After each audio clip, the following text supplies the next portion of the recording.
a family that you want to be there, be a father and a husband, SEALs is not going to really be an option. Okay. Army National Guard, Green Beret ain't gonna be an option either, but National Guard as well. nope, same animal. Same Okay. exact. Now you're gonna be gone. So let's say you go. First things first. Like you can't go. Like you got 2 degrees, right? Yes, sir. So I wouldn't recommend you go in as an enlisted dude. Like you blow your head off as an enlisted dude. Go in as an officer, but then you got to do a year infantry tour first before you can apply for special operations. They ain't let no one. They National Guard ain't let nobody in the special operations do. So like you got to go regular Army for probably 5 years, and then get out and go special forces in the National Guard. You're gonna be gone them whole 5 years. The whole 5 years you're gonna be gone. And so, like, I would tell you this, like, it's not an option, man.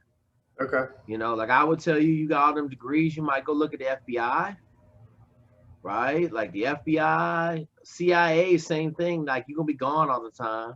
Mm-hmm. But like the FBI ain't a bad route if you really want to go do something like that. It's just like once you get kids and a wife, I'm guaranteeing you get a divorce. I don't care how strong your relationship is. I don't care how grounded in God it is. I don't care how much belief you have. Mm-hmm. You're gonna get a divorce, and it's a strict factor of time. You've built this life with your wife, right? How long you been married? 6 years. 6 years. Okay, for 6 years, you come home at night, right?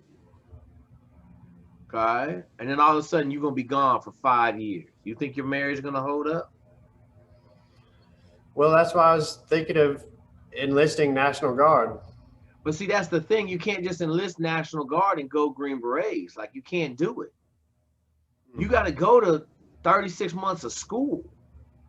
You're going to be on active duty for 36 months. And I don't even think that the National Guard will take you as a Green Beret. Like you got to come, all the National Guard units that got Green Berets, the Green Berets come from the active duty side. Okay. They don't make Green Berets in National Guard really. Now, I'm sure they make onesies and twosies, but it ain't what you think. Okay. Like that training pipeline is like 36 months long. You gone. Right. And then like you got the one, like the whole National Guard thing sounds great, but if they send you on a year deployment, you gone for a year. Right. And believe me on this one, the Green Berets, they going. Now what you can volunteer and stuff, but like it just at this point in life, man, like you got to step back and look, man, I'm not giving, like I got 3 kids right now. 2011, I thought I had an opportunity to go do some work, and I thought about it. But see, once the problem is once you step out that door to go do that work, like you have to become that work. You can't, there ain't no being half in the house and half out the house. You 100% a gunfighter, and that's your whole life and everything. This is what happens in your mind. I can train like a maniac every day. Okay. And be alive. Or I can straddle the fence and try to be a good father, and the likelihood that I get killed is very high. Okay. And that's why I tell people, like, there's no, like, when you get into that life, like, there is no other life for you because you're fighting to stay alive. And so when you're in that fight, like, you're like, well, I'd rather have him have a live dad than a dead dad. Right? Mm-hmm. I need to go to work today for 8 hours on Saturday. Well, I thought we were going to have a birthday party for Joe. Yeah, I got to go do this work because I'd rather miss a birthday party than have Joe bury me next week. Right? And so a lot of people don't understand the ramifications behind just going into that line of work. And that's why it's a young man's game. Young man, no family. And I tell everybody, you're never safe. I saw one of my best friends got divorced at 17 years. I watched the Master Chief get divorced at 32 years. Like, you never safe, man. Never safe. Yep. And the only dude I know that made it, they purposely did not have kids. You know, so you already passed all that stuff. Yep. What do you do for a living? I'm a designer at an automotive company. Okay, so like you got a pretty good job, right? I do. So then, you know, if you wanna go live that life, go get free fall qualified, right? Go do parachute. Where do you live? Houston, Texas. Okay, so Houston, go to Spaceland and get free fall qualified. Take a week off of work. They got a 1-week program. Go get free fall qualified.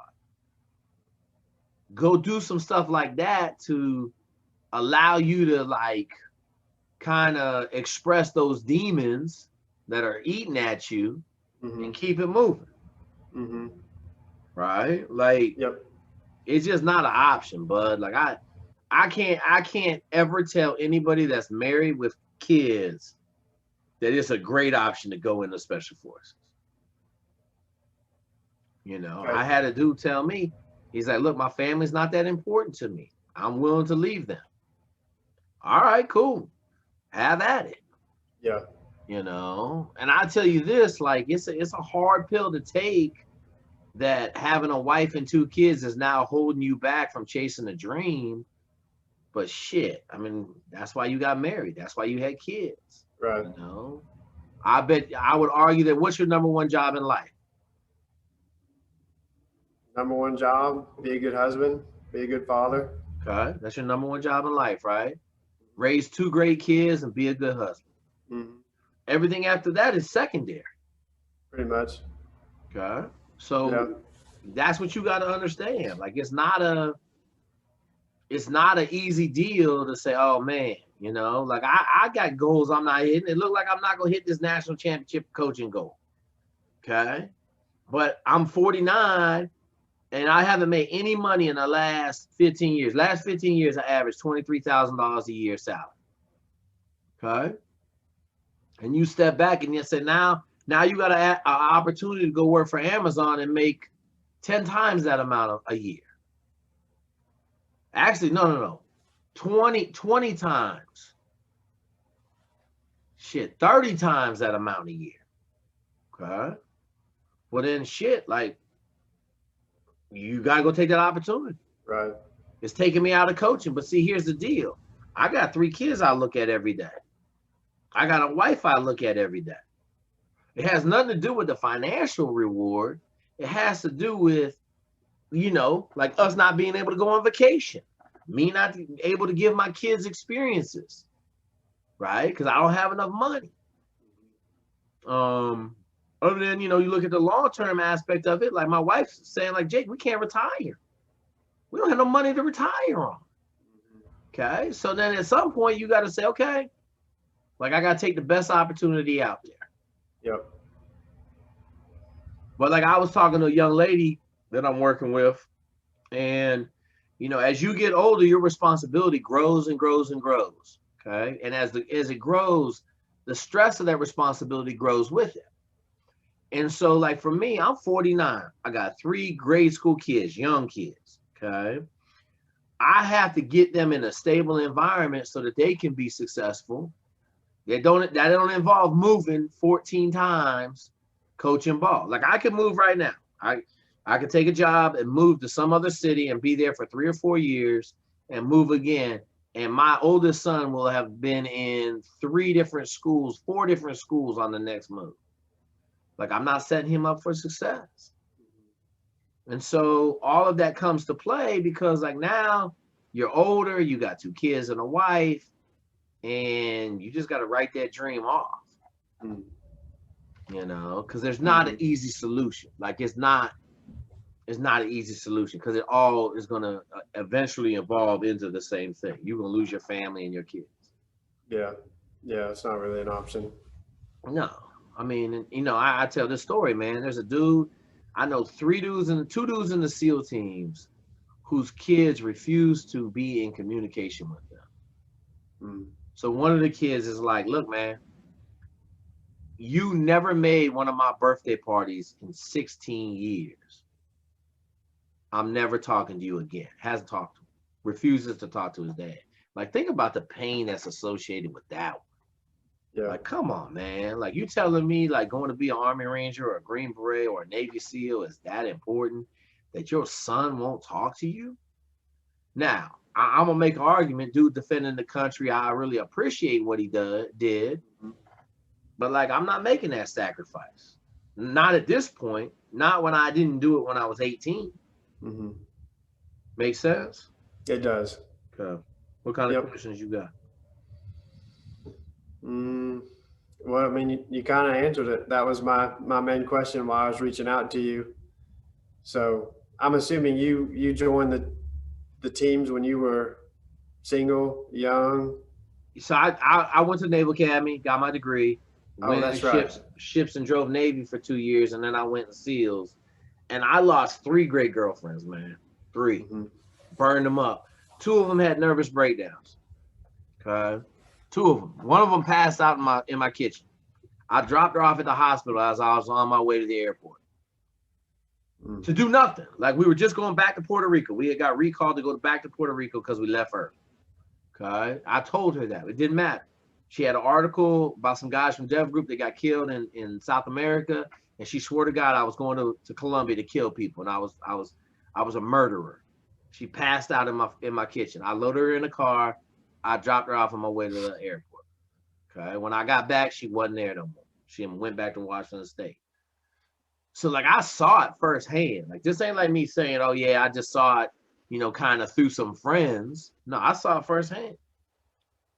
My girl from Michigan State couldn't really handle it. She's since passed, but I had a full professor at Michigan State I was dating, and she was like, yo, I can't handle this life, man.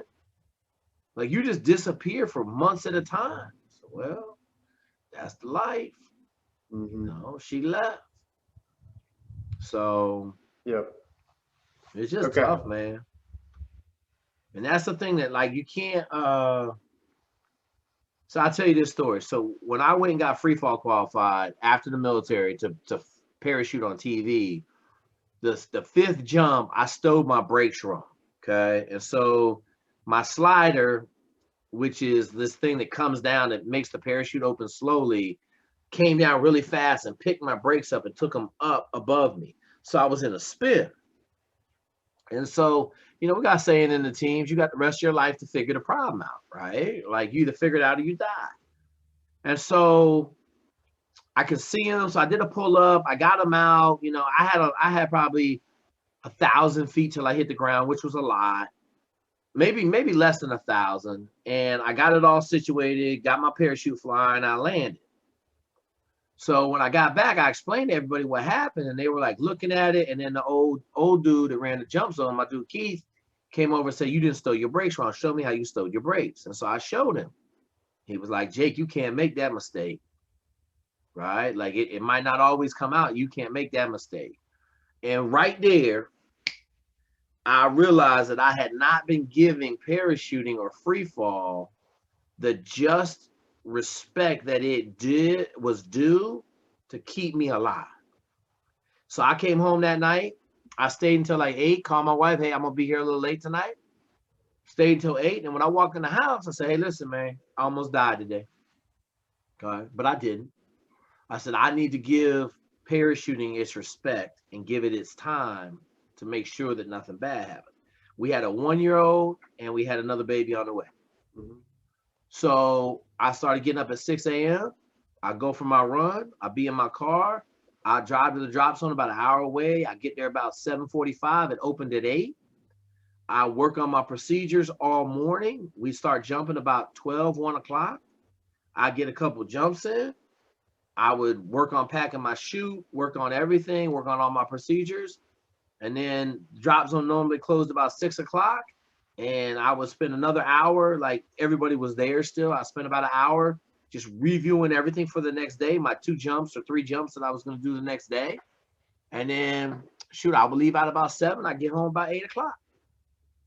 And so about 2 weeks in, my wife was like, hey, you're not here. I said, nah, I'm trying to stay alive. And she was like, So when I got done, I went right from jumping into shooting TV. So I came back from the first trip of TV, and my wife said, "Hey, I got a question for you." She said, "Is that what it would have been like in the SEAL teams?" I said, "Yeah." I said, "Actually, it would probably have been worse, because not only would I like give that much time to my job, like we gone for 3-4 week spurts at a time, right? A month or 2 months, 3 months at Pickett.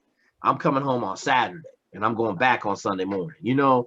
And so she was like, "Man," she's like, "For 3 weeks, you weren't even here." And I said, "Really?" She said, "Yeah, like you would come in at 8 o'clock, you get something to eat, and then you would sit at the table and you would go through all your parachute stuff every night." And she said, "You go to bed, wouldn't say nothing, we sleep, we get up in the morning, you get up, go run." She said, "You'd be out the door before the kids got up, before I got up. And then I didn't hear from you all day." And I said, "Yeah, that's because I'm doing something that I need to do to stay alive." And that's the thing that so many people don't understand about the life. It's a consuming life, because if it doesn't consume you, you'll get killed. And I mean, I was at the SEAL team for 2 months before a dude I knew really well got killed, or died, I should say. Yeah. And so it started, I tell everybody, you doing something every day that kills somebody you know. Okay? Every day you're doing something that kills somebody you know. And so then that changes the game, man. Like it's not a game. It's real life, man. Yeah. So all right, brother. I hope that helped you out a little bit. It's a tough pill to eat, but I would tell you go get your military, or go get free fall. It costs you about $2,500. You pay it all up front, and then you'll get a taste of that life. And like you go parachuting every 100 or every 90 days to stay current. You in Houston, you can jump year round down there, and maybe that'll help you out a little bit. Okay. Yeah. Well, thank you, Mr. Zweig. I appreciate it. All right, Nathan. I hope I helped you a little bit, bud. You did. Thank you so much for your time. All right. Talk to you later. Okay.